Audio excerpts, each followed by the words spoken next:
Categories are required for building menu items. They serve two purposes.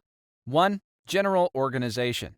2. Help the app make pricing suggestions for you based on your menu items cost to make and food cost goal. Let's take a closer look at categories.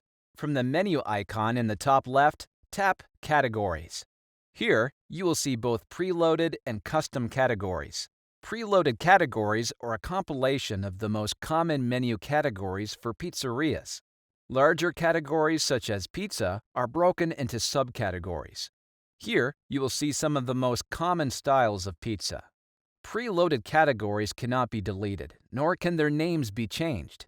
Notice that each category has a food cost percentage attached to it.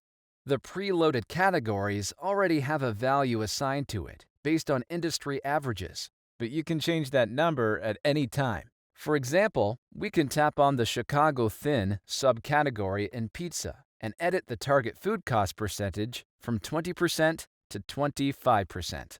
The target food cost percent that you set for each category will carry over to each new menu item that you create in that category.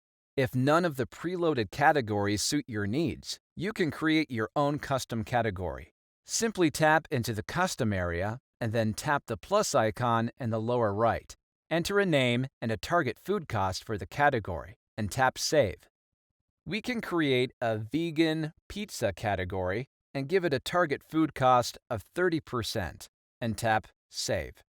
Now, you can see it in the custom category list. You can update it by tapping on it or swiping left for more options, including Update Category, Duplicate Category, or Delete Category. When entering menu items, a menu price will be suggested based upon the target food cost for the category it is assigned to. If the actual menu price is lower than the suggested menu price, you will see an alert.